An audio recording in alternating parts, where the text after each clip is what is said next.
ఈరోజు నా సహోదరి సోదరుడా, దేవుడు మనల్ని ప్రేమించి ఆయన గొప్ప కార్యం చేయడానికి ఇష్టపడుతున్నాడు. ఇప్పుడు పైనుంచి కిందకి దిగకుండా, అర్థమైందా? పైనుంచి కిందకి దిగకుండా ఆత్మీయ స్థితిలోనికి ఎదగడానికి 7 మెట్లను మనం చూద్దాం. హల్లెలూయా.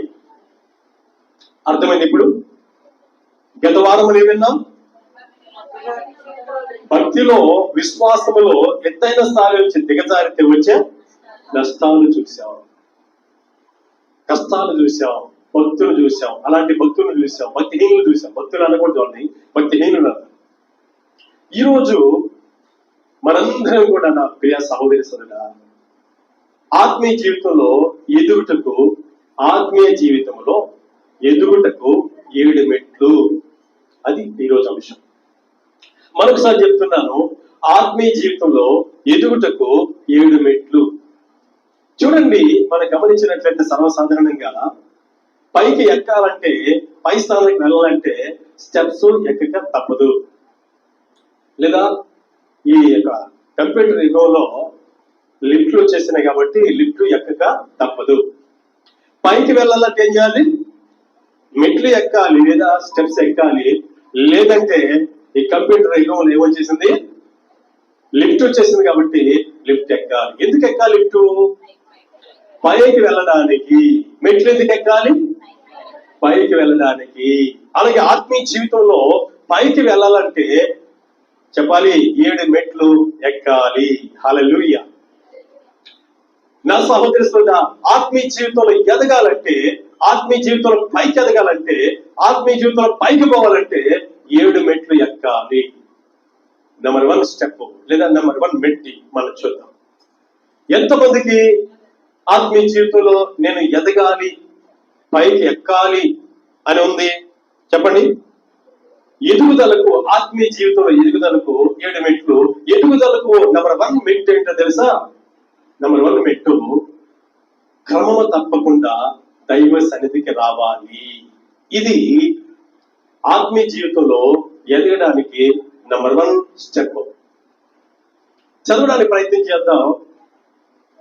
హెబ్రీయులకు రాసిన పత్రిక 10వ అధ్యాయం 24వ వచనం అలాగే 25వ వచనాన్ని మనం ధ్యానం చేద్దాం. కొందరు మానుకొనుచున్నట్లుగా సమాజముగా కూడుట మానక ఒకరినొకడు హెచ్చరించుచు ఆ దినము సమీపించిన కొలది, మీరు చూచిన కొలది మరి ఎక్కువగా అలాగు చేయొచ్చు. ప్రేమ చూపుటకును సత్కార్యములు చేయుటకును ఒకరినొకడు పొరుకొల్పవలనని ఆలోచింతము. దేవునికి స్తోత్రం. హల్లెలూయా. కొందరు మానుకున్నట్లు క్రమము తప్పకుండా కొందరు దేవుని సన్నిధికి రావడం లేదు కనుక క్రమము తప్పకుండా మనం రావాలని, ఆత్మీయ జీవితంలో మొదటి వ్యక్తిగా ఎదగాలని ఈ సమయంలో దేవుడు మనతో మాట్లాడుతున్నారు. కొందరు మానేస్తున్నారు. ఎందుకు మానేస్తున్నారంటే వారి ఆత్మీయ జీవితంలో వారు ఎదగలేకపోతున్నారు. వారి ఆత్మీయ జీవితంలో పైనుంచి దిగదారిపోతున్నారు. వారి ఆత్మీయ జీవితంలో ఎనగబడిపోతున్నారు. గత వారంలో మనం చూసాం, సహోదరి సోదర, ఆత్మీయ జీవితంలో దిగజారి ఎన్ని శ్రమలు తెచ్చుకున్నారో, ఎంత నష్టపోయారో, ఎంత ప్రమాదంలో పడ్డారో, ఎన్ని మరణాలు వచ్చినాయో మనం చూసాం. ఈరోజు నేను మనం అలాంటి స్థితిలో మనం ఉండకూడదని దేవాది దేవుడు మనతో చెప్తున్నాడు. హల్లెలూయా. హల్లెలూయా. మొదటి మెట్టు ఆత్మీయ ఎదుగుటకు మొదటి మెట్టు ఏంటంట? క్రమము తప్పకుండా దైవ సన్నిధికి రావాలి. కొందరు మానేస్తున్నారు. వాళ్ళు మానేస్తున్నారని నీవు మారడానికి ప్రయత్నం చేస్తే ఆత్మీయంగా నువ్వు ఎదగలేవు, ఆత్మీయ స్థితిలోనికి ఎదగలేవు. కీర్తనలు 84వ అధ్యాయం 2వ వాక్యాన్ని మనం ధ్యానం చేద్దాం. యెహోవా మందిర ఆవరణములను చూడవలనని నా ప్రాణమెంతో ఆశపడుచున్నది, అది సొమ్మసిల్లుచున్నది. జీవము గల దేవుని దర్శించుటకు నా హృదయమును, నా శరీరమును ఆనందముతో కేకలు వేచున్నది. హల్లెలూయా. ఈ కీర్తన రాసింది ఎవరంటే కోరాహు కుమారులు. కోరాహ కుమారులు ఎలా దేవుని మందిరానికి వెళ్ళడానికి ప్రయత్నం చేస్తున్నారంటే, ఏమండి, ఆశతో వెళ్ళాలి మందిరానికి, క్రమం తప్పకుండా వెళ్ళాలి మందిరానికి అంటూ పరుగులెత్తుతూ ఉన్నారు. ఎలా పరుగులెత్తుతున్నారు? మరొక్కసారి 2వ వాక్యం చదువుకుందాం. యెహోవా మందిర ఆవరణములను చూడవలనని నా ప్రాణం ఎంతో ఆశపడుచున్నది, అది సొమ్మసిల్లుచున్నది. దేవుని స్తోత్రం. దేవుని మందిరానికి క్రమంగా రావడానికి, దేవుని సన్నిధిని చూడడానికి, దేవుని మాటలు వినడానికి మన హృదయము ఎంతో ఆశపడాలి. నువ్వు లోకం మీద ఆశపడుతున్నావు. ఎవరైతే క్రమంగా వస్తారో దైవ సన్నిధికి, వారు ఆత్మీయంగా ఎదిగి పై స్థాయిలోకి వస్తారు. తద్వారా వచ్చే ఆశీర్వాదాలు, తద్వారా వచ్చే మేలులు, తద్వారా వచ్చే కృప, సమృద్ధి వారు పొందుకుంటారు. ఎప్పుడైతే మందిరానికి క్రమంగా రాలో కొందరు మారినట్లు మానేస్తుంటే వారి జీవితంలో దిగజారిపోతారు. దిగజారిపోయిన వారిని మనం చూసాం. ఇంకా మనం గమనించినట్లయితే దావీదు రాజు ఏమంటాడు? 122వ కీర్తన 1వ వాక్యం చదువుకుందాం. అద్భుతంగా ఉంటుంది మాట. దావీదు గారు ఏమంటారో చూద్దాం. యెహోవా మందిరమునకు వెళ్ళుదామని జనులు నాతో అనినప్పుడు నేను సంతోషించితిని. హల్లెలూయా. యెహోవా మందిరమునకు, దేవుని మందిరమునకు వెళ్ళుదామని ప్రజలు నాతో చెప్పినప్పుడు నేను సంతోషించితిని. చాలా మంది ఈ రోజులు ఏమ్మా దైవ సన్నిధికి రావా, దేవుని మందిరానికి రావా అంటే, నాకు పని ఉంది, నాకు ఈరోజు పని పడింది, ఇదిగో నా ఆఫీసులో పని పడింది, నా ఆఫీసు వాళ్ళని ఒత్తిడి చేస్తున్నారు, లేదా నా పిల్లలను బాధ పెడుతున్నారు, నా భర్త బాధ పెడుతున్నాడు, లేదా నా భార్య బాధ పెడుతుందంటూ ఏదో ఒక సాకు చెప్పి క్రమంగా దైవ సన్నిధికి రాలేక దిగజారిపోతున్నారు. ఈరోజు ఆత్మీయంగా ఎదగడానికి దేవుడు నీతో నాతో మాట్లాడుతుండగా మొదటి పెట్టేందంటే, ఎదగడానికి క్రమము తప్పకుండా దైవ సన్నిధికి రావాలి. దైవ సన్నిధికి మనం వచ్చినట్లయితే దేవుని మందిరములో సమృద్ధి ఉంది. హల్లెలూయా. సమృద్ధి ఉంది. దేవుని మందిరంలో ఘనత ఉంది. దేవుని మందిరంలో ప్రభావం ఉంది. దేవుని మందిరంలో సంతోషం ఉంది. ఈ లోకములో ఎక్కడికి వెళ్ళినా తాత్కాలికమైన సహాయం దొరుకుతుంది, తాత్కాలికమైన సంతోషం దొరుకుతుంది, తాత్కాలికమైన ఆర్థిక సహాయం దొరుకుతుంది. కానీ దేవుని సన్నిధిలో శాశ్వతమైన ఆశీర్వాదాలు ఉన్నాయి. హల్లెలూయా. 96వ కీర్తన 6వ వాక్యం మనం చదివినట్లయితే, ఎందుకు దావీదు జనులు తనతో దేవుని మందిరానికి వెళ్ళినప్పుడు నేను సంతోషిస్తున్నాను అన్నాడంటే, దేవుని మందిరంలో సంతోషం ఉంది. హల్లెలూయా. చదువు మాటలు దయచేసి చూడండి. 96వ కీర్తన 6వ వాక్యం చదువుకుందాం. ఘనత ప్రభావములు ఆయన సన్నిధిలో ఉన్నవి, బలము సౌందర్యము ఆయన పరిశుద్ధ స్థలములో ఉన్నవి. హల్లెలూయా. అలాగే మనం చూసినట్లయితే కీర్తన 16వ అధ్యాయం 11వ వాక్యాలు మనం చదివినట్లయితే అద్భుతమైన మాట ఉంటుంది. అక్కడ కూడా ఎంత సంతోషం ఉంటుందో ఆ యొక్క దేవుని సన్నిధిలో, దేవుని మందిరంలో మనం చూద్దాం. జీవ మార్గమును నీవు నాకు తెలియజేసేదము, నీ సన్నిధిని సంపూర్ణ సంతోషము కలదు, నీ కుడి చేతిలో నిత్యము సుఖములు కలవు, నిత్య సుఖములు కలవు. హల్లెలూయా. హల్లెలూయా. నా ప్రియ సహోదరి సోదరా, ఎప్పుడైతే దేవుని మందిరానికి క్రమం తప్పకుండా పరిగెత్తుతావో నువ్వు ఘనత పొందుతావు, ప్రభావం పొందుతావు, బలము పొందుతావు, ఆత్మీయ బలం పొందుతావు, ఆత్మీయ సౌందర్యాలు పొందుతావు, అలాగే నిత్య సుఖములు పొందుతావు, ప్లస్ సంతోషం పొందుతావు. ఇవన్నీ పొందుతున్నప్పుడు నీవు ఆత్మీయంగా ఏమవుతున్నావు? ఎదుగుతున్నావు. హల్లెలూయా. నంబర్ 1 పెట్టు, క్రమము తప్పకుండా దైవ సన్నిధికి మనము వస్తున్నప్పుడు, ప్రతి ప్రార్థనకు వస్తున్నప్పుడు, ప్రతి కుటుంబ ప్రార్థనకు వస్తున్నప్పుడు, ప్రతి సంఘ ప్రార్థనకు వస్తున్నప్పుడు నీవు ఆత్మీయంగా ఎదిగి పై స్థాయిలోకి వెళ్తావు. అది మాత్రమే కాకుండా వాక్యం చెప్తుంది, బాప్తిస్మం పొందిన మీరు ఏమండి అపోస్తుల బోధ ఎందును, సహవాసం ఎందును, రొట్టె విడిచిన ఎందును, ప్రార్థన ఎందును ఎడతెగక కొనసాగండి అని అపోస్తుల కార్యగ్రంథం 2వ అధ్యాయం 42వ వాక్యంలో స్పష్టంగా ఆయన మనకు తెలియపరిచాడు. హల్లెలూయా. ఎదగాలంటే ఏమంటే ఆత్మీయంగా ఎదగాలంటే మొట్టమొదటి మెట్టు క్రమము తప్పకుండా దైవ సన్నిధికి రావాలి. అప్పుడు నిన్ను ఫలభరితంగా ఎదిగింప చేసి ఒక ఉన్నతమైన స్థాయిలో దేవుడు పెడతాడు. అట్టి కృప పరిశుద్ధాత్మ దేవుడు సహాయం చేయను గాక. హల్లెలూయా, హల్లెలూయా. ఈ సమయంలో నీవు నేను మనందరం కూడా దయచేసి జాగ్రత్తగా ఈ మాటలు మనం విందాం. దేవుని స్తోత్రం. హల్లెలూయా. ఇక రెండవదిగా మనం చూద్దాం. రెండవ మెట్టు ఏంటంటే నువ్వు ఆత్మీయంగా ఎదగాలంటే సంఘములో ఆత్మానుసారంగా నడవాలి. సంఘములు ఎట్లా నడవాలి? ఆత్మానుసారంగా నడవాలి. అంటే దేవుని పరిశుద్ధాత్మ ఏమి బోధిస్తుందో, ఏమి చెప్తుందో ఆత్మానుసారంగా నడవాలి. శరీరానుసారంగా నడవకూడదు. ఆత్మానుసారంగా నడిచినప్పుడు ఎదగతావు. అనగా నీ కళ్ళు చెప్పినట్టు నడవకూడదు, నీ మనస్సు చెప్పినట్టు నడవకూడదు, నీ హృదయం చెప్పినట్టు నడవకూడదు, నీ కాళ్ళు చెప్పిన నడవకూడదు, నీ చేతులు చెప్పిన నడవకూడదు, నీ తలంపులు చెప్పిన నడవకూడదు. ఎలా నడవాలంట? ఆత్మానుసారంగా నడవాలి. అనగా ఆత్మతో నింపబడి ఆ ఆత్మ దేవుడు చెప్పినట్టు నడిచినప్పుడు నువ్వు ఆత్మీయంగా ఎదిగి పై స్థాయిలోకి వస్తావు. హల్లెలూయా. గలతీయులకు రాసిన పత్రిక చూద్దాం. గలతీయులకు రాసిన పత్రిక 5వ అధ్యాయం దయచేసి 16వ వచనాన్ని మనం చదువుకుందాం. గలతీయులకు రాసిన పత్రిక 5వ అధ్యాయం 16వ వాక్యాన్ని చదువుకుందాం. నేను చెప్పనిదేమనగా ఆత్మానుసారముగా నడుచుకోండి, అప్పుడు మీరు శరీరేచ్ఛను నెరవేర్చరు. సోదర సోదరుడా, ఆత్మానుసారంగా నడిచినట్లయితే శరీరేచ్ఛను నెరవేర్చరు. శరీరేచ్ఛలు అంటే ఏంటి?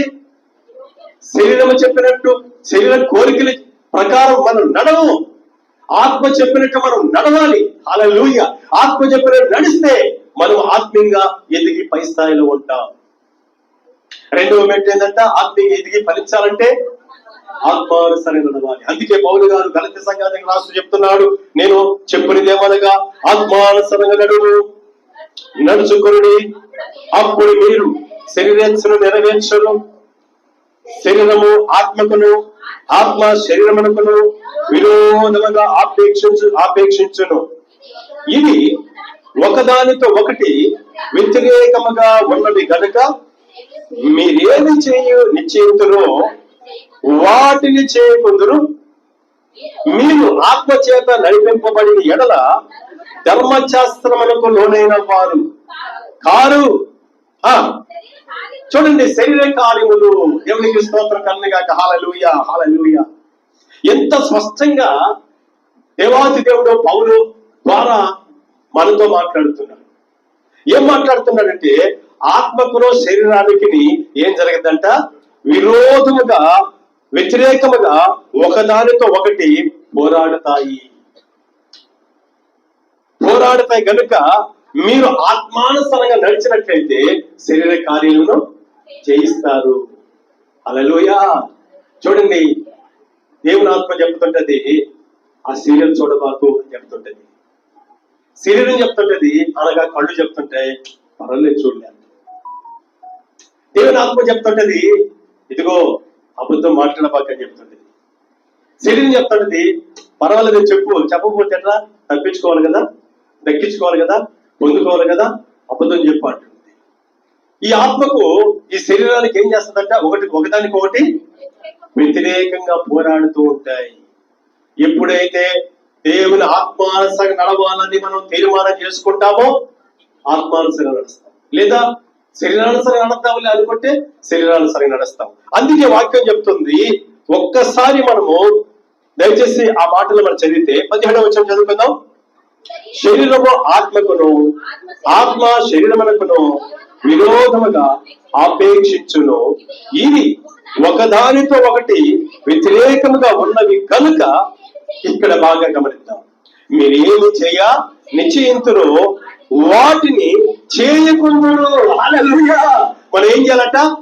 ఏదైతే చేయాలనుకుంటామో అదే మనం చేస్తాం. మనం దేని చేయాలని నిశ్చయించుకుంటామో అది చేస్తాం. మనం చేయకూడదని నిశ్చయించుకుంటే దానిని చేయం. అంటే ఆత్మ ద్వారా ఇది చెయ్యకూడదు, ఈ తప్పు, ఇలా మాట్లాడకూడదు, ఈ అబద్ధం, ఇలా మోసం చేయకూడదని ఆత్మ చేత నిశ్చయించుకుంటే శరీరానుసారంగా మనము నడవము. ఇదిగో క్రమం తప్పకుండా మందిరానికి వెళ్ళాలి అని నిశ్చయించుకుంటే ఆత్మానుసారంగా నడుస్తాం. ఆత్మ చేత మనం నిశ్చయించుకోకుండా శరీరానుసారంగా నడిచినట్లయితే మనము ఆత్మీయంగా పై స్థాయికి ఎదగలేం. ఏంటి అసలు శరీర కార్యాలు? అదేమన్నాడు ఆయన? దేవాతి దేవుడు పౌలు గారు ఏమంటున్నాడు? ఆత్మానుసారంగా నడిచినట్లయితే శరీరానుసారంగా నడవరు అన్నాడు. ఏంటి అసలు శరీర కార్యములు అని మనం చూసినట్లయితే మనకు బాగా అర్థమవుతుంది. 19వ వచనం చదువుకుందాం. గలతీయులకు రాసిన పత్రిక 5వ అధ్యాయం 19వ వాక్యం. శరీర కార్యములు స్పష్టమై ఉన్నవి, అవి అనగా జారత్వమును, అపవిత్రత, కామకత్వము, విగ్రహారాధన, అభిచారము, ద్వేషములు, కలహము, మత్సరములు, క్రోధములు, కక్షలు, భేదములు, విమతములు, అసూయలు, మద్దతులు, అల్లరితో కూడిన ఆటపాటలు మొదలైనవి. వీటిని గురించి నేను మునుపు చెప్పిన ప్రకారము ఇట్టి వాటిని చేయవారు దేవుని రాజ్యమును స్వతంత్రించుకున్నారని మీతో స్పష్టముగా చెప్పుచున్నాను. పట్టవచ్చబడి దేవుని స్తోత్రం, హల్లెలూయా. ఈ విషయాలన్నీ ఇప్పుడు చెప్పిన లిస్టు ప్రకారం ఎవరైతే కక్షలు, ఈర్ష్యులు, పగ పెట్టుకొని అలాగనే జారత్వము, అసూయ, ద్వేషము, కలహములు పెట్టుకో ఉంటారో, వీటినే కోరుకుంటుంటారో వీరు ఆత్మీయులు కాదు. వీళ్ళు ఆత్మానుసారంగా నడిచేవాళ్ళు కాదు. ఆత్మానుసారంగా నడిచేవాళ్ళు అంటే ఆత్మ చెప్పినట్టు నడుస్తారు. ఆత్మానుసారంగా నడిచేవాళ్ళు ఎవరో చూద్దామా? కింద వచ్చిన చదివినట్లయితే మనము 22వ వాక్యం చదువుకుందాం. అయితే ఆత్మ ఫలం ఏంటనగా ప్రేమ, సంతోషము, సమాధానము, దీర్ఘశాంతము, దయాళత్వము, మంచితనము, విశ్వాసము, సాత్వికము, ఆశ, నిగ్రహము. దేవుని స్తోత్రం, హల్లెలూయా. కంటిన్యూ చేద్దాం. విరోధమైన నియమమేది లేదు. క్రీస్తుయ సంబంధులు శరీరమును దాని ఇచ్చలతోను దురాశలతోను సిలువ వేస్తున్నారు. దేవుని స్తోత్రం, హల్లెలూయా. ఏం వేస్తున్నారు? సిలువ వేయబడితే అనగా వాటన్నింటిని సిలువకు అప్పగించినట్లయితే, సిలువ చేత కొట్టబడినట్లయితే ఈ శరీర క్రియలన్నీ ఆత్మానుసారంగా నడుస్తాం. కనుక నా ప్రియ సహోదరి సోదరా, ఎదుగుదలకు 7 మెట్ల విషయంలో నెంబర్ 2 మెట్టు లేదా సెకండ్ స్టెప్ ఏంటంటే ఆత్మానుసారంగా. ఏంటి ఆత్మానుసారంగా అంటే శరీరం చెప్పినట్టు నడవకుండా, శరీర క్రియలు చేయకుండా దేవుని ఆత్మ మనలో ఉంది. మానవ మనసు పొంది బాప్తిస్మం పొందిన మనందరిలో పరిశుద్ధ ఆత్మ దేవుడు వచ్చిన్నాడు. ఆ పరిశుద్ధ ఆత్మ దేవుడు ఒప్పిస్తా ఉంటాడు. ఇదిగో తప్పు, ఇది తప్పు, ఇది కరెక్ట్, ఇది తప్పు అని చెప్తున్నప్పుడు, ఆయన చెప్పినట్టే మనం నడుస్తున్నప్పుడు మనం ఆత్మీయంగా ఎదిగి పై స్థాయిలో ఉంటాం. ఆత్మానుసారంగా నడిచి పై స్థాయిలో ఉంటాం. అట్టి కృప పరిశుద్ధాత్మ దేవుడు మనకు సహాయం చేయను గాక. ఆమేన్. 2వ మాట ఏంటంట? ఆత్మానుసారంగా నడిచినప్పుడు మనము ఆత్మీయ స్థాయిలోనికి వస్తాం. అది సెకండ్ స్టెప్. ఈరోజు చాలా మంది ఆత్మానుసారంగా నడవట్లేదు. పరిశుద్ధ ఆత్మదేవుడు నీలో ఉండి పాపం ఒప్పిస్తున్నప్పటికీ నువ్వు ఒప్పుకోవట్లే. నువ్వు చేసే క్రియలు మంచివి కావు, నువ్వు మాట్లాడే మాటలు సరికాదు, నీ జీవితం కరెక్ట్ కాదు అని పరిశుద్ధాత్మదేవుడు నేను గద్దిస్తున్న లోపల చేరి ఆయన చెప్పినట్టు నడవలేకపోతున్నావు, శరీరం చెప్పినట్టు నడుస్తున్నావు. ఇదిగో ఆ మాట కూడా చూద్దాం ఒకసారి. యోహాను సువార్త 16వ అధ్యాయం 8వ వాక్యాన్ని మనం చదువుకుందాం. ఆయన వచ్చి పాపను గురించి, నీతిని గురించి, ఆయన వచ్చి పాపను గురించి, నీతిని గురించి, తీర్పును గురించి లోకమును ఒప్పుకొన చేయును. చూడండి, ఒప్పుకో చేస్తాడు. ఆయన వచ్చి నేను ఒప్పిస్తుంటే నువ్వు ఒప్పుకో. ఇంకా చూసినట్లయితే 13వ వాక్యం కూడా చదువుకుందాం. యోహాను సువార్త 16వ అధ్యాయం 13వ వాక్యాన్ని కూడా ధ్యానం చేద్దాం. అయితే ఆయన అనగా సత్యస్వరూపైన ఆత్మ వచ్చినప్పుడు మిమ్మను సర్వ సత్యములోనికి నడిపించును. దేవుని స్తోత్రం కలిగిన గాక. హల్లెలూయా. సర్వ సత్యములోనికి నడిపించును.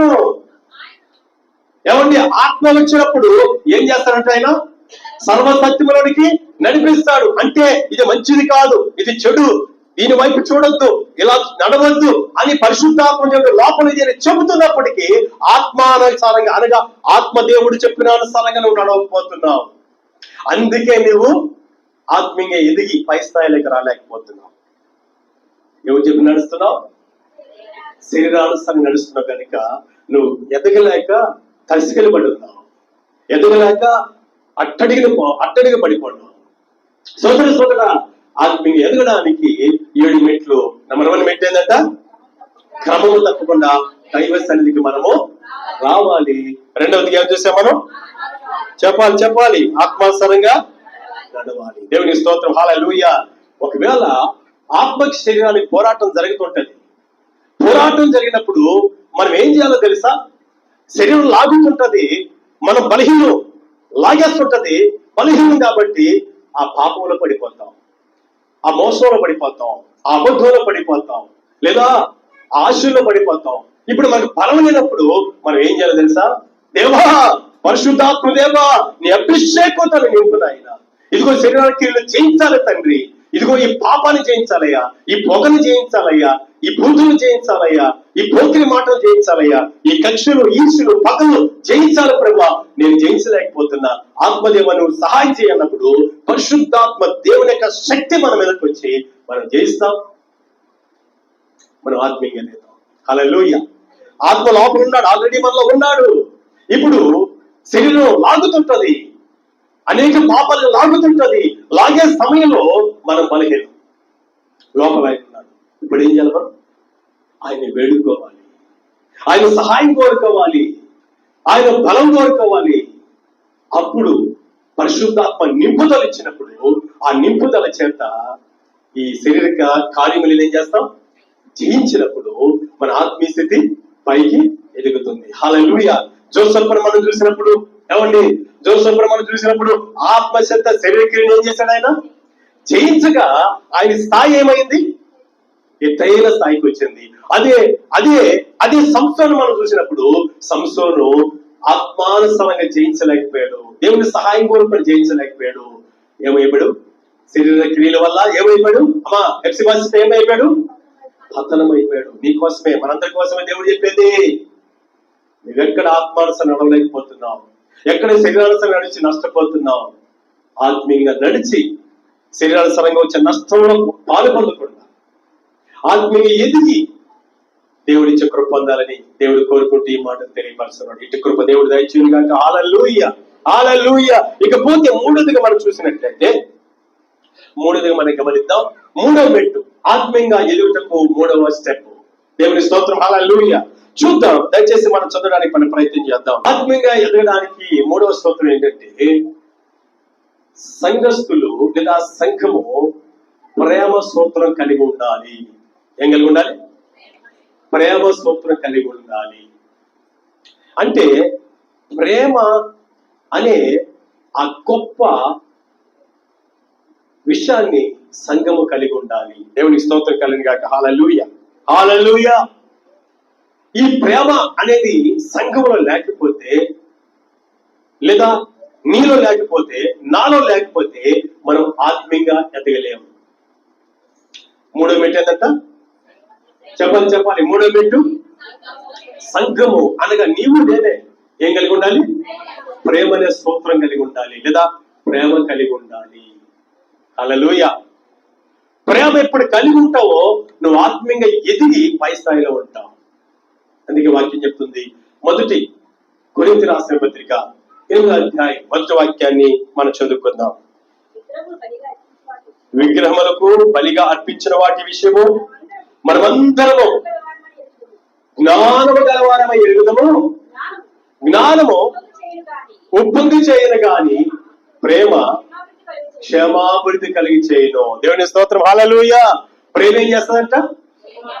దేవుడు ప్రేమ స్వరూపై ఉన్నప్పుడు ఆయన్ని నువ్వు కలుగున్నావు, ఆయన్ని నువ్వు దేవుడిగా చేసుకున్నావు, ఆయన నీలో ఉంటాడు, ఆయనే ప్రేమ స్వరూపమైనప్పుడు నీవేమండాలి? మనం ఏమండాలి? ప్రేమ స్వరూపై అయిన దేవుడు మనలో ఉన్నప్పుడు మనము ప్రేమ కలిగి ఉండాలి. హల్లెలూయా, హల్లెలూయా. ప్రేమ లేనివాడు దేవుణ్ణి ఎరగలేదు అని వాక్యం చెప్తా ఉంది. ప్రేమ కలిగి ఉండాలి. సంఘం ఏం కలిగి ఉండాలి తెలుసా? లేదా ప్రతి బిడ్డ ఆత్మీయంగా ఎదిగి పై స్థానంలో ఉండాలంటే మూడవ మెట్టు ప్రేమ కలిగి ఉండాలి. ఏ ప్రేమ అంటే శరీర సంబంధమైన ప్రేమ కాదు. ఏమండి, ఈ లోక సంబంధమైన ప్రేమ కాదు. ఏమండి, మన కాడ ఏదైనా ఉంటే, సమృద్ధి ఉంటే, అందం ఉంటే, ధనం ఉంటే ప్రేమించే ప్రేమ కాదు. ఏం ప్రేమ అంట? దైవ ప్రేమ, ఆత్మ సంబంధమైన ప్రేమ కలిగి ఉంటే నువ్వు ఆత్మీయంగా జరుగుతావు. దేవుని స్తోత్రం. హల్లెలూయా, హల్లెలూయా. ఆత్మీయ స్థాయిలో ఉంటావు, ఎత్తైన స్థాయిలో ఉంటావు. ఇదిగో ప్రేమ పత్రిక ఒకటి ఉంది బైబిల్ గ్రంథంలో. 1 కొరింథీయులకు రాసిన పత్రిక 13వ అధ్యాయం పూర్తిగా చదివినట్లయితే ఇది ప్రేమ పత్రిక. హల్లెలూయా. ఇది ప్రేమ అధ్యాయము. ఇది ప్రేమ అధ్యాయం. ఒకసారి చదవడానికి మనం ప్రయత్నం చేద్దాం. చూడండి ఆ మాటలు, చదువుదా మాటలు చదవండి ఆ మాట. 1 కొరింథీయులకు రాసిన పత్రిక 13వ అధ్యాయం. పురుషుల భాషలతోనైనను దేవదూతల భాషలతోనైనను నేను మాట్లాడినను ప్రేమ లేని వాడినైతే మ్రోగుడు కంచును గలగలలాడు తాళమున ఎందును ప్రవచించు కృపావరము కలిగి మర్మములన్నీ జ్ఞానమంతియు ఎరిగిన వాడినైనను కొండలు బెగలింపగల పరిపూర్ణ విశ్వాసము గలవాడైనను ప్రేమ లేని వాడినైతే నేను వ్యర్థుడును. నువ్వు ప్రేమ కలిగి ఉండాలి. నీ బిడ్డల పట్ల ప్రేమ కలిగి ఉండాలి. నీ సంఘం పట్ల ప్రేమ కలిగి ఉండాలి. నీ తల్లిదండ్రుల మీద ప్రేమ కలిగి ఉండాలి. ప్రేమ లేని వాడు అయితే నీ వ్యర్థుడు. ప్రేమ లేని వాడు అయితే వ్యర్థుడు. నువ్వు ఆత్మీయ ఎదిగి పై స్థానంలో ఉండాలంటే సహోదరి నీళ్ళే ఉండాలి, ప్రేమ ఉండాలి. ప్రేమ లేని వాడు ఎవరంట? వ్యర్థుడు. వ్యర్థుడే కాదు, ఇచ్చివాడు మరణంలో నిలిచున్నాడంట, మరణానికి పాత్రుడని. చదువుదా మాట కూడా 1 యోహాను రాసిన పత్రిక, దయచేసి చూడండి. 1 యోహాను రాసిన పత్రిక 3వ అధ్యాయం. దయచేసి మనం చదవడానికి మనం ప్రయత్నం చేద్దాం. 13వ వాక్యం చదువుకుందాం. సహోదరులారా, లోకం మిమ్మల్ని ద్వేషించిన యెడల ఆశ్చర్యపడకుడి. మనము సహోదరులము ప్రేమించుచున్నాము గనుక మరణముల నుండి జీవములోనికి దాటి ఉన్నామని ఎరుగుదము. సహోదరులు ఏం చేయాలి? మనం సహోదరులు అంటే అర్థం ఏంటో తెలుసా? యేసు రక్తములో ఎవరైతే కడగబడ్డారో వారిని మాత్రమే ప్రేమించే వారిగా మనం ఉండాలి. సంఘం విషయం ఇది. ఆ తర్వాత ఏసే చెప్పాడు పొరుగువారిని కూడా ప్రేమించమని. కానీ వాక్యం చెప్తుంది, ఈ సందర్భంలో ఏం చెప్తుంది? చెప్పాలి. మనము సహోదరులను ప్రేమించుచున్నాము గనుక మరణముల నుండి జీవములోనికి దాటి ఉన్నామని ఎరుగుదము. నువ్వు ఆత్మీయ ఎదిగితేనే పరలోకాన్ని పొందుతావు. ఏంటి ఆత్మీయ ఎదగడం అంటే? ప్రేమ కలిగి ఉండడము. ఈ ప్రేమ కలిగి ఉన్నప్పుడు మరణముల నుండి చెప్పాలి జీవముల. ఏంటి మరణము? అగ్నిగుండముల నుంచి చెప్పాలి పరలోకానికి దాటుతావు. ప్రేమ లేకపోతే నువ్వు వ్యక్తుడివి. ప్రేమ లేకపోతే పరలోకంలో చేరవు. కానీ ఎక్కడ చేరతావో చదువుకుందాం. 15వ చదువుకుందామా? ప్రేమ లేని వాడు మరణం యందు నిలిచి ఉన్నాడు. తన సహోదరుని ద్వేషించేవాడు నరహంతకుడు. ఏ నరహంతుని యందు నిత్య జీవం ఉండదని మీరు ఎరుగుదురు. ఎంత భయంకరమైన మాట. ప్రేమ లేకపోతే నీ ఇంటి వారిని, నీ తల్లిదండ్రులను, నీ సంఘాన్ని నువ్వు ప్రేమించలేని వ్యక్తివైతే, నీ బిడ్డలను ప్రేమించలేని వ్యక్తివైతే నువ్వు ఆత్మీయంగా ఎదగలేదు. కాబట్టి నీ వ్యక్తుడివి, వ్యక్తురాలివి. చివరికి మరణంలోకి వెళ్తాం, అనగా నరకానికి వెళ్తాం. ఏమండాలి తెలుసు? మనం ప్రేమ కలిగి ఉండాలి. ప్రేమ శాశ్వతంగా ఉంటుంది. ప్రేమ క్షమాపణ కలిగేస్తుంది. ప్రేమ పరలోకాన్ని ఇస్తుంది. దేవుని స్తోత్రం. హల్లెలూయా. 2 మెట్లు చూసాం. ఆత్మీయంగా ఎదుగుటకు 7 మెట్లను చూసాం. నెంబర్ 1 స్టెప్, క్రమంలో తప్పకుండా దైవ సన్నిధికి రావాలి. 2వ మెట్టు ఆత్మానుసారంగా నడవాలి. మూడవ మెట్టు ప్రేమ కలిగి నడుచుకోవాలి. సంఘానికి వచ్చిన ప్రతి ఒక్కరితో పలకరించు. సంఘములో యేసు రక్తంతో కడగబడిన బిడ్డలు మన సంఘానికి వచ్చిన లేదా సంఘానికి వచ్చిన ప్రతి ఒక్కరిని పలకరించు, పరామర్శించు, అభిమానించు, గౌరవించు. ఇలా చేయటం ద్వారా నువ్వు ఆత్మీయంగా ఎదుగుతున్నావు. ఎదుగుటం వలన నువ్వు వ్యక్తుడు కావు. ఎదుగుటం వలన క్షేమాభివృద్ధి పొందుతావు. క్షేమాభివృద్ధి పొందడం కాకుండా మరణం నుండి జీవములకి దాటుతావు. దేవుని స్తోత్రం కలగ. హల్లెలూయా. ఇక 4వ మెట్టును మనం చూద్దాం. దయచేసి 4వ మెట్టును మనం చదవడానికి ప్రయత్నం చేద్దాం. చూడండి, 4వ మెట్టు సంఘములో లేదా ఆత్మీయంగా నువ్వు ఎదగాలంటే ధారాళముగా దేవుని యొక్క సన్నిధికి, దేవుని సేవకి ఇచ్చే వ్యక్తిగా ఉండాలి. ఆత్మీయంగా ఒక వ్యక్తి ఎదుగుతున్నాడంటే అతడు ఇవ్వకపోతే అది ఎదగటం లేదని అర్థం. దేవుని సేవకు ఇచ్చే వ్యక్తిగా ఉంటే నువ్వు ఎదుగుతున్నట్టు అర్థం. దేవుని స్తోత్రం కలుగును గాక. హల్లెలూయా, హల్లెలూయా. నీవు ధారాళముగా ఇచ్చే వ్యక్తిగా ఉంటే ఆత్మీయంగా ఎదిగి పై స్థాయిలో ఉంటావు. ఇస్తున్నావు నువ్వు? నీ రాబడిలో దశమభాగం ఇస్తున్నావా? నీ రాబడిలో కృతజ్ఞత కానుకిస్తున్నావా? నీ రాబడిలో కానుకలు సమర్పిస్తున్నావా? ఇలా సమర్పించే వాళ్ళు ఎవరు? దేవుల్లో ఆత్మీయంగా ఎదిగి పై స్థాయికి వచ్చేవాడు. ఇవ్వని వాడు ఎవరండి? ఏమండి, నేను అంటున్నాను, చిన్న బిడ్డలకి ఏదైనా ఒక తినే వస్తువు ఇస్తే తల్లిదండ్రులు తిరిగి ఆ తల్లిదండ్రులు కొంచెం పెట్టనానా అని అంటే ఎవరు పెడతారా? ఎందుకు పెట్టరు? వాళ్ళకి ఇది డాడీ ఇచ్చింది, ఇది మమ్మీ ఇచ్చింది అని వాళ్ళకి తెలీదు. వాళ్ళే తెచ్చిందని తెలీదు. వాళ్ళ చేతులకు దొరికింది నేనే తినాలా అన్న ఆశ మాత్రం ఉంటుంది. కొంచెం పెద్ద బిడ్డలకి తెచ్చి, కొంచెం పెద్దోళ్ళు అయ్యారు, ఆ పెద్ద బిడ్డలకి ఒక స్వీట్ బాక్స్ తెచ్చిచ్చాము, లేదా ఏదో ఒక స్నాక్స్ తెచ్చిచ్చాము. తెచ్చిచ్చిన తర్వాత నాన్న కొంచెం పెట్టినా నాకు కూడా వచ్చు అని అంటే ఏం చేస్తారు పెద్ద పిల్లలు? చెప్పాలి పెద్ద పిల్లలు ఇస్తారు. ఎందుకని? వాళ్ళు వయసులో ఎదిగారు కాబట్టి ఇది మా నాన్న ఇచ్చింది, తిరిగి మా నాన్న అడిగాడు కాబట్టి మా నాన్నకి ఇవ్వాలి, మా మమ్మీకి ఇవ్వాలని వాళ్ళకి ఆ ఎదుగుదల, ఆ మెచ్యూరిటీ వచ్చాం. అలాగనే ఆత్మీయ జీవితంలో కూడా నువ్వు ఎదగాలంటే, ఎదుగుదలలో ఉన్నావంటే నువ్వేం చేస్తావు? దేవుడు ఇచ్చింది. ఆరోగ్యం ఇచ్చింది ఎవరు? దేవుడు ఇచ్చావు. నువ్వు పని చేసుకోవడానికి శక్తిని ఇచ్చింది ఎవరు? దేవుడు ఇచ్చావు. నువ్వు డ్యూటీకి వెళ్ళడానికి కాపుదలు ఇచ్చింది ఎవరు? క్షేమాన్ని ఇచ్చింది ఎవరు? దేవుడు ఇచ్చాడు. చక్కగా అక్కడ పని చేయడానికి బలం ఎవరిచ్చారు? దేవుడు ఇచ్చాడు. మరి అది ఇప్పించింది ఎవరు? ఆ జాబ్ ఇప్పించింది ఎవరు? ఆ వ్యవసాయం ఇచ్చింది ఎవరు? ఆ చేతి పని ఇచ్చింది ఎవరు అని దేవుడు అని చెప్తాం. కానీ ఆ దేవుడికి మాత్రం మనం ఎందుకని ఇవ్వలేము? ఎవరు ఇవ్వలేదు, ఎవరు ఇవ్వలేరు? ఎదగిన వాళ్ళు, చిన్న బిడ్డలు, ఆత్మీయంగా చిన్న బిడ్డలు దేవుడికి ఇవ్వలేరు. ఎవరిస్తారు? ఎదిగిన వారు ఇస్తారు. అంటే ఇప్పుడు నువ్వు ఇవ్వాలంటే ఏమవ్వాలి? నువ్వు ఎదగాలంటే ఏం చేయాలి?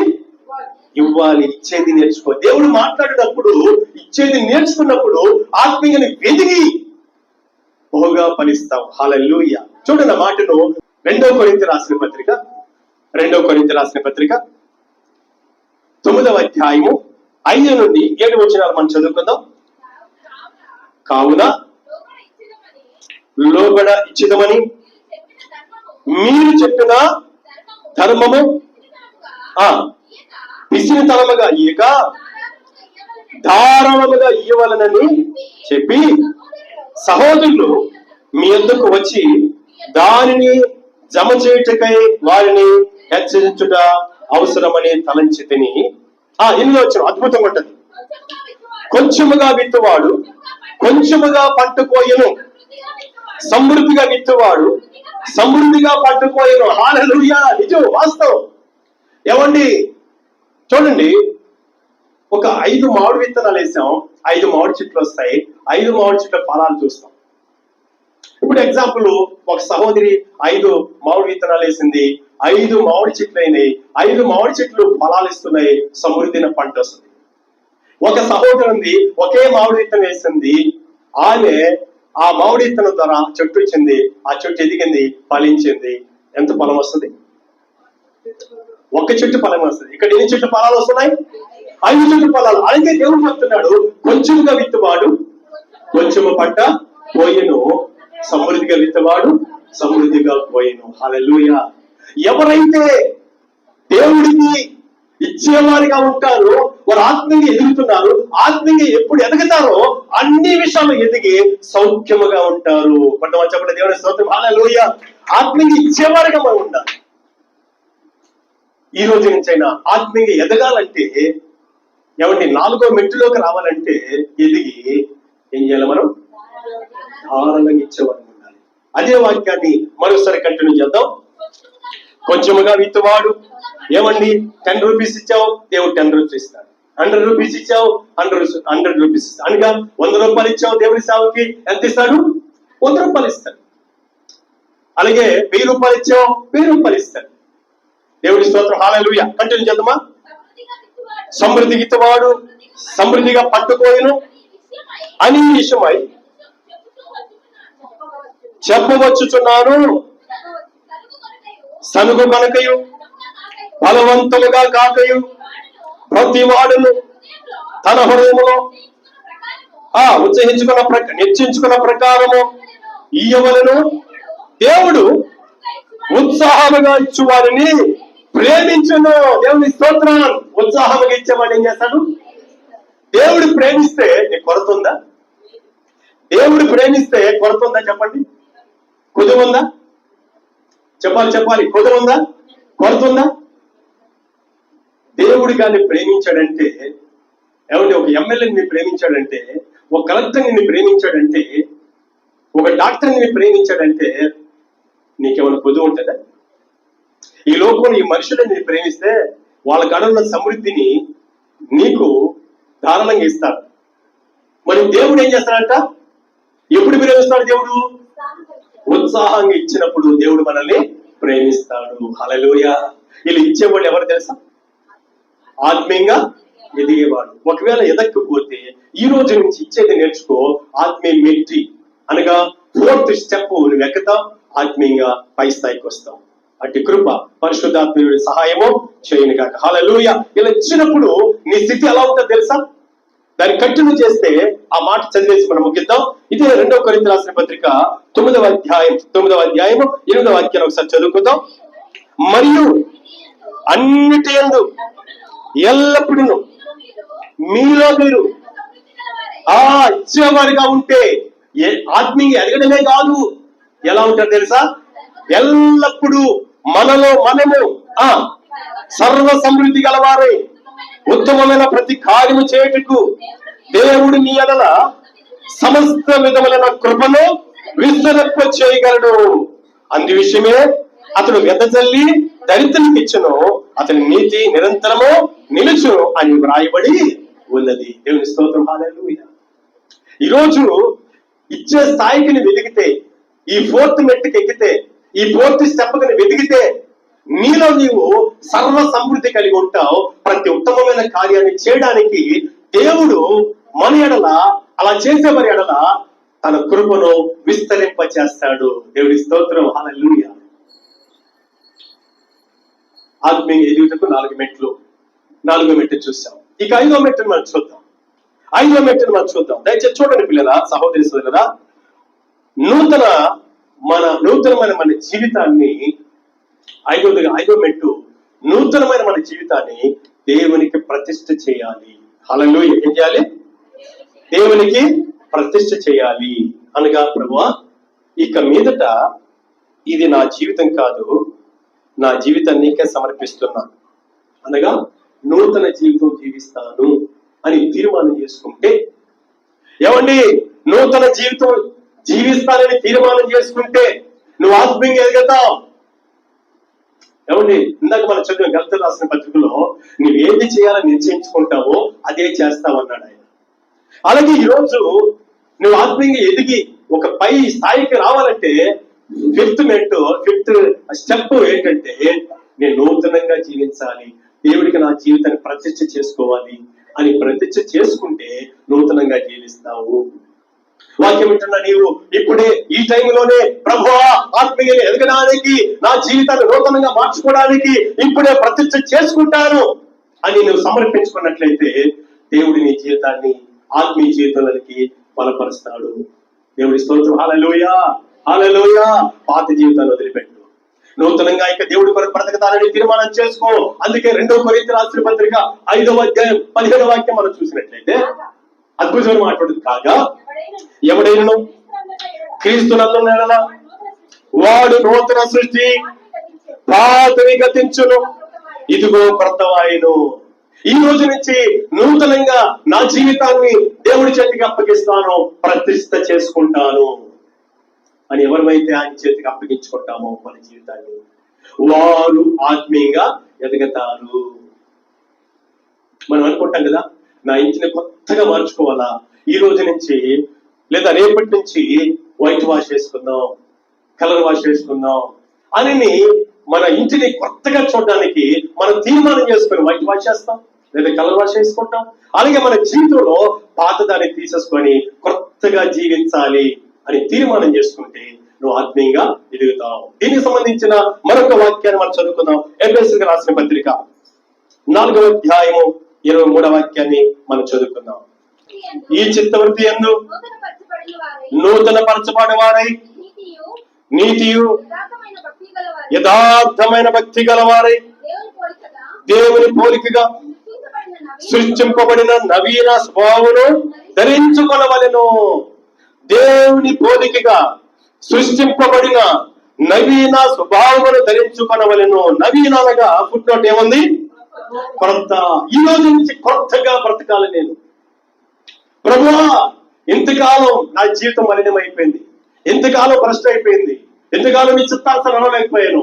ఈ రోజు నుంచేనైనా నేను ఆత్మీయంగా ఎదగాలి కాబట్టి కొత్తగా మార్చయ్యా అని దేవుని పోలిన నవీన స్వభావాన్ని ధరించుకున్నట్లయితే దేవుడి స్తోత్రం. హల్లెలూయా, హల్లెలూయా. మన జీవితం నిజంగా ఆత్మీయంగా ఎదుగుతుంది. ఎన్ని మెట్లు చూసేప్పటికీ 5 మెట్లు చూసాం. దేవుడి స్తోత్రం కలిగిన గాక. హల్లెలూయా, హల్లెలూయా, హల్లెలూయా. ఈ సమయంలో 6th స్టెప్ మనం చూద్దాం. 6వ మెట్టును చూద్దాం. 6వ మెట్టు ఆత్మీయ ఎదగడానికి, ఎదుగుదలకు తోడ్పడే 6వ మెట్టు ఏంటంటే ప్రతి ఆదివారం క్రమము తప్పకుండా బల్లలో చేయవేయాలి. ఏం చేయాలంట? బల్లలో చేయవేయాలి. ప్రభు శరీరమును రక్తమును తీసుకున్నప్పుడు నీకు ఒక భయం ఉంటుంది, నీకు దేవుని శక్తి నీలోకి వస్తుంది. దేవుడి యొక్క శక్తి చేత నువ్వు లోకంలో ఎదుగుతూ, అనగా లోకాన్ని జయిస్తూ ఎదుగుతూ ఆత్మీయ స్థితిలో ఉంటాం. చదవడానికి ప్రయత్నం చేద్దాం. 1 కొరింథీయులకు రాసిన పత్రిక 11వ అధ్యాయం 23వ వాక్యాన్ని మనం చదువుకుందాం. 1 కొరింథీయులకు రాసిన పత్రిక 11వ అధ్యాయము 23వ వాక్యాన్ని మనం చదువుకుందాం. నేను మీకు అప్పగించిన దానిని ప్రభువు వలన పొందితిని, ప్రభువైన యేసు రాత్రి తాను అప్పగింపుడు రాత్రి ఒక రొట్టెను ఎత్తుకొని కృతజ్ఞతాస్తుతులు చెల్లించి దాన్ని విరిచి, ఇది మీ కొరకైన నా శరీరము, నన్ను జ్ఞాపకము చేసుకున్నకే దీనిని చేయడని చెప్పాను. దేవుని స్తోత్రం. హల్లెలూయా. ఏమంటున్నాడు ఆయన? ప్రతి ఆదివారం నన్ను జ్ఞాపకం చేసుకుంటే నువ్వు ఆత్మీయంగా ఎదుగుతావు. ఏమండి, ఏదైనా ఎవరినైనా మనం జ్ఞాపకం చేసుకోకపోతే మనం మర్చిపోతాం. ఆయన జ్ఞాపకం చేసుకుంటే పునరుద్ధరణ యేసుని, నీకు రక్షణ ఇచ్చిన యేసుని, నీ పాపాలు కడిగిన దేవుణ్ణి నువ్వు జ్ఞాపకం చేసుకుంటే నువ్వు ఆత్మీయంగా ఎదుగుతూ ఉంటావు. ఒకవేళ ఆయన మర్చిపోతే ఆత్మీయంగా దిగజారిపోతావు. అందుకే ప్రతి ఆదివారం వచ్చి ప్రభువా నా కోసం విడిచిపెట్టకూడని భాగ్యాన్ని విడిచిపెట్టి దీనుడుగా, దరిద్రుడుగా, రిక్తుడుగా, ఏమీ లేనివాడుగా నా కొరకై కలవరి స్థితిలో యమయాతన పడ్డావు. అర్ధనగ్నంగా దీనస్థితిలో నిన్ను నా కొరకు సమర్పించుకున్నావు. నీ రక్తమంతా కాచావు. నా కోసం సరిపడి బాగుట్టుకున్నావు. నా కోసం మరణించి తిరిగి లేచావు. రక్షణ మహాభాగ్యం ఇచ్చావు. నీకు స్తోత్రాలని చెప్పి ఆయన జ్ఞాపకం చేసుకొని ఆ ప్రభు శరీరం రక్తమును మనం తీసుకున్నట్లయితే మనము ఆత్మీయంగా ఎదుగుతాము. హల్లెలూయా. ఒకవేళ ప్రతి ప్రభు దినము పునరుద్ధాన దినమైన సరిగ్గా రాకుండా ఆయన బలలో చేయలేకుండా నువ్వు ఉన్నట్లయితే ఆత్మీయ స్థితి నుంచి దిగజారిపోతాము. ఎదగాలని ఆశ ఉందా? ఎదగాలని ఆశ ఉంటే నీవు నేనేం చేయాలి? చెప్పాలి. క్రమము తప్పకుండా ప్రభు శరీరమును రక్తమును తీసుకోవాలి. దేవుని స్తోత్రం. హల్లెలూయా. ఎందుకు తీసుకోవాలి తెలుసా? ఎందుకు తీసుకోవాలా అని అంటే యోహాను సువార్త 6వ అధ్యాయం చదువుకోవడానికి ప్రయత్నం చేద్దాం. యోహాను సువార్త 6వ అధ్యాయము దయచేసి చదవడానికి మనం ప్రయత్నం చేద్దాం. నా శరీరం ఎత్తని 6వ అధ్యాయము 54వ వాక్యం చదువుకుందాం. నా శరీరం ఎత్తిని నా రక్తము త్రాగువాడే నిత్య జీవము గలవాడు, అంత్య దినమున నేను వారిని లేపుదును. దేవుని స్తోత్రం. హల్లెలూయా. ఆయన శరీరం ఎత్తిని ఆయన రక్తం త్రాగువాడే ఎవరంట? నిత్య జీవము గలవాడు, అంత్య దినమున అనగా ప్రభు వచ్చే ఆ అంత్య దినమున ఆయన రాకడలో ఎవరైతే క్రమము తప్పకుండా ప్రభు శరీరము యోగ్యత కలిగి తీసుకుంటూ ఉంటారో వారు లేపబడతారు. హల్లెలూయా. హల్లెలూయా. ఇలా తీసుకునేవారు ఆత్మీయంగా ఎదుగుతారు. ఎప్పుడు చూసినా నాలో పాపం ఉంది, నేను పాపం చేస్తున్నాను, నాలో ఈ లోపం ఉంది అనుకుంటూ ప్రభు శరీరాన్ని తీసుకోలేక ఎనగబడిపోతే నువ్వు ఆత్మీయంగా ఎదగలేవు. నీవు సరి చేసుకో. నీ బలహీనతలు ప్రభు దగ్గర చెప్పు. ప్రభా, ఈ బలహీనత వల్ల నీ శరీరమును రక్తము తీసుకోలేకపోతున్నాను. ఇదిగో ఈ యొక్క పాపాన్ని బట్టి నీ రక్తాన్ని శరీరాన్ని తీసుకోక నిత్య జీవనం పొందలేదేమో, అంతిమ లేపబడలేదేమో, కనుక నాకు ఆ పాపాన్ని జయించే శక్తి నాకు దయచే ప్రభువా, ఆ బలహీనతను జయించే శక్తి దయచే ప్రభు అని చెప్పి ప్రభువుని అడిగితే వాటి మీద విజయాన్ని దేవుడిస్తాడు. నువ్వు జయిస్తావు. ప్రతి ప్రభు జనం రోజు వచ్చి బలలో చేస్తావు. ఎప్పుడు నువ్వు బలహీన అనుభవం సాతాను చెప్తాడు, చూసావా నువ్వు చర్చికి పోయినా కూడా నువ్వు శరీరాన్ని తీసుకోలేవు, బలం తీసుకోలేవు, నువ్వు బాగుంది అంటాడు. అందుకేం చేయాలి? సాతానా, నా దేవుడు ఈ పాపం మీద విజయం ఇస్తాడు అని చెప్పి ప్రభు సహాయాన్ని కోరుకుంటూ ఉపవాసం ఉంటూ కన్నీళ్లు పెట్టి ప్రార్థన చేస్తే ఆ యొక్క ఆటంకం అనగా బలలో చేయివేసే ఆటంకం ఏదైతే ఉందో దాని మీద విజయాన్ని ఆయన ఇస్తాడు. బలలో చేయేస్తాం, ఆత్మీయంగా ఎదుగుతాం, ప్రభు వచ్చినప్పుడు లేపబడతాం. అటు కృప దేవుడు దయచేయను గాక. హల్లెలూయా. ఇకపోతే 7వ మెట్టి లేదా 7th స్టెప్ మనం చూద్దాం. ఆత్మీయంగా ఎదగడానికి 7వ మెట్టి మనం చూద్దాం. సామెతల గ్రంథం 31వ అధ్యాయం 12వ వాక్యాలు మనం చదువుకుందాం. సామెతల గ్రంథం 31వ అధ్యాయం 12వ వాక్యాన్ని మనం ధ్యానం చేద్దాం. ఆమె బ్రతికి దినములనియు అతనికి మేలు చేయడం కానీ కీడేమి చేయదు. ఇక్కడ ఒక గుణవతిని గురించి చెప్తున్నాడు. గుణవతైన భార్యని గురించి చెప్తున్నాడు. గుణవతైన భార్య ప్రియా సహోదరి సొంత గుణవతైన భార్య దేవుడు చెప్తున్నాడు. ఇక్కడ గుణవతైన భార్య గురించి చెప్తున్నాడు. గుణవతైన భార్య భర్త బ్రతికే దినములన్నీ ఆ భర్తకి ఏం చేస్తుందంట? మేలే చేస్తుంది, కీడు చేయదు. హల్లెలూయా. గుణము లేకపోతే అనగా బుద్ధి జ్ఞానం లేకపోతే, దైవ భయం లేకపోతే, దైవ క్రమశిక్షణ లేకపోతే ఆమె మేలు చేయనే చేయదు. ఏం చేస్తుందంట? కీడే చేస్తుంది. ఈరోజు ఆత్మీయంగా ఎదగడానికి 7th స్టెప్ ఏంటంటే, 7వ మెట్టు ఏంటంటే మనము బ్రతికే దినాలన్నీ కూడా ఎదుటి వారికి ఏం చేయాలి? మేలే చేయాలి. ఎవరిని దూషించకూడదు, ఎవరిని శపించకూడదు, ఎవరిని పోకిరిగా మాట్లాడకూడదు, ఎవరికి కీడు చేయకూడదు. ఎందుకో తెలుసా? ఆశీర్వాదానికి వారసులుగా పిలువబడ్డాం. నేను పిలువబడ్డా మనం కీడు దాన్ని చేస్తే కీడు మన మీదకి వస్తుందంట, ఎదుటి వాళ్ళ మీద రాదు. వాళ్ళు నష్టపోరు. దేవుడు చెప్పే మాట కరెక్ట్. భూమి గతించిన, ఆకాశం గతించిన ఆయన మాటలు గతించు. ఏమండి, కీడు చేసేవాడు ఎవరో తెలుసా? మేలు చేసేది ఎవరో తెలుసా? దేవుని సంబంధి. కీడు చేసేవాడు ఎవరో తెలుసా? అపవాది సంబంధి. అందుకే ఆ గుణవతి ఈరోజు సంఘం అని నీవు నేను ఒక వధువు సంఘం, పెళ్లి కుమారుడు సిద్ధపడుతున్నాం. పురుషుడు అయినా స్త్రీ అయినా మనందరూ సంఘం దేనికి సాదృశ్యం ఉంది? పెళ్లి కుమార్తెకి సాదృశ్యం ఉంది. ఓ సంఘమా, నీవు నేను బ్రతికిందని మనం ఏం చేయాలంట? ఆత్మీయంగా ఎదిగే స్థాయిలో ఉండాలంటే మేలే చెయ్యాలి. ఎవరికి కీడు, ఎవరిని శపించకూడదు, ఎవరిని దూషించకూడదు, ఎవరిని అవమానపరచకూడదు. ఇదిగో మనం గమనించినట్లయితే మేలు చేసే వాళ్ళు ఎవరో తెలుసా? మూడవ పత్రిక, యోహాను పత్రిక, 3వ యోహాను పత్రిక 11వ వాక్యాన్ని మనం చదువుకుందాం. 3 యోహాను రాసిన పత్రిక 11వ వాక్యం చదువుకుందాం.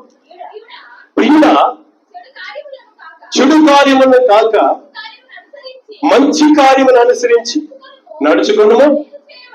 మేలు చేయవాడు దేవుని సంబంధి, కీడు చేయవాడు దేవుని చూచిన వాడు కాడు. దేవుణ్ణి చూచిన వాడు కాడు. సహోదరి సోదరా, ఆత్మీయంగా ఎదిగే 7వ పెట్టేదో తెలుసా? మనము బ్రతికే దినాలన్నీ కూడా ఎదుటి వారికి మేలు చేస్తా ఉంటే నువ్వు ఆత్మీయంగా ఎదుగుతావు. కీడు చేస్తా ఉంటే ఆత్మీయ స్థితిలో నుంచి చెప్పాలమా దిగజారిపోతాం. ఆత్మీయ స్థితిలో దిగజారి ఆ యెరూషలేములో నుంచి ఎరుకోకొచ్చిన మనుషుడు ఏమయ్యాడు? దొంగల చేతిలో పట్టబడి, బట్టలు ఊడదీయబడి ఏమండి గాయముల చేత గాయపరచబడి కొర ప్రాణంతో విడవబడ్డాడు. దిగజారిపోయిన నష్టాలు. ఏమండి ఎలిమెలకు కుటుంబాన్ని చూసాం, దిగజారిపోయిన కుటుంబం. దిగజారిపోయిన యోనాను చూసాం, ఎంతో ప్రమాదంలో పడ్డాడు. దిగజారిపోయిన చిన్న కుమారుని చూసాం గత వారంలో. ఈ వారంలో ఆయన అంటాడు, దిగజారకూడదు కుమారుడా, ఆత్మీయంగా ఎదగాలి. అందుకే 7 స్టెప్పులు నీకు చూపించాను. ఈ స్టెప్పుల మీద నువ్వు ఎక్కువ. మొదటి స్టెప్ క్రమం తప్పకుండా, మొదటి వ్యక్తి క్రమం తప్పకుండా ప్రతి ప్రార్థనకి రావాలి. 2వ స్టెప్ ఆత్మానుసరణ వస్తూ ఆత్మానుసరణ రావాలి. 3వ స్టెప్ ప్రేమ కలిగి అందరితో వచ్చి ఆత్మానుసరణ నడుస్తూ అందరితో ప్రేమ కలిగి ఉండాలి. ఇది 3వ స్టెప్. 4వ స్టెప్ చెప్పాలి ధారాళముగా దేవుని సేవకి ఇవ్వాలి. 5వ స్టెప్ నూతనమైన జీవితానికి మీద నేను జీవిస్తానని తీర్మానం చేసుకోవాలి. 6వ స్టెప్ ప్రతి ఆదివారం ప్రభుత్వాలను చేయడానికి పరిగెత్తాలి. 7వ స్టెప్ మనం బ్రతికే దినములన్నీ కూడా ఎదుటి వారికి ఏం చేయాలి? మేలే చేయాలి, కానీ కీడు చేయకూడదు. ఇలా ఆత్మీయ ఎదిగి 7 మెట్టుల్లో ఎదిగి ఆత్మీయ స్థాయికి ఎదగదాం. ఆత్మీయ స్థితిలో నిలబడదాం. ప్రభువు కొరకు ఎదురు చూద్దాం. అయితేన ఆత్మీయ స్థాయికి ఎదిగి ఈ మెట్టుల మీద ఎక్కి పై స్థాయికి నిలబడి బుద్ధి గల కన్నికల వల్లే ప్రభు రాకడ కొరకు సిద్ధపడదాం. ప్రభు రాజ్యాన్ని పొందుకుందాం. ఇటు కృప పరిశుద్ధాత్మ మనకి సహాయం చేయను గాక. Amen. God bless you. Hallelujah. ప్రార్థన చేసుకుందాం. కృపగల మా తండ్రి, నీకు వందనాలు, స్తోత్రాలు నాయనా. గడిచిన కాలమంతట్లో మమ్మల్ని కృపాక్షేమలతో ఆరోగ్యాలతో నింపి ఏ కీడు, ఏ నష్టము, ఏ తెగులు మాకును మా గుడాలను సమీపించకుండా నీ సజీవమైన రెక్కల కింద మమ్మల్ని భద్రపరిచి ఈ నూతన మాసంలో ఈ మొదటి ప్రభుత్వంలో తీసుకొచ్చిన మమ్మల్ని అందరినీ కూడా ప్రేమించి ఎక్కడైతే ఆత్మీయ స్థితిలో దిగజారిపోతున్నామో దాని ద్వారా వచ్చే నష్టం మేము అనుభవించకుండా ఆత్మీయ స్థితిలో నుంచి ప్రభా మేము మెట్టుగా మెట్టు 7 మెట్లు ఎక్కి ప్రభా ఆత్మీయ స్థితిలో గొప్ప స్థాయిలో ఉండి నీవిచ్చే ఆశీర్వాదాలు పొందుతూ, నీవిచ్చే కృప పొందుతూ, నీ దీవెనలు పొందుతూ, నీ కృపాక్షేమలు పొందుతూ నీ రాకడి మీద సిద్ధపడాలి. ఈ 7 మెట్ల గురించి మాతో మాట్లాడి మమ్మల్ని బలపరిచిన దేవానికి స్తోత్రములు, స్తోత్రములు, స్తోత్రములు నాయన. వాక్యం వింటున్న ప్రతి ఒక్కరిని కూడా జ్ఞాపకం చేసుకున్నాయి. వారందరూ కూడా ఆత్మీయ స్థితిలో ఎదిగి ఫలించి నీ రాకడికై సిద్ధపడిన దాన్ని చెప్పాలి. ఈ జీవం కలిగిన మాటలు, శ్రేష్టమైన మాటలు మా మేలు కొరకై మీరు సిద్ధపరిచి మమ్మల్ని బలపరిచినది సమస్త మహిమ, ఘనత, ప్రభావం చెల్లించుకో. యేసునామమున పేరట స్తుతించి ప్రార్థన చేసి వేడుకొని పొందుకుంటున్నాము తండ్రి. Amen. God bless you. Praise the Lord. Hallelujah.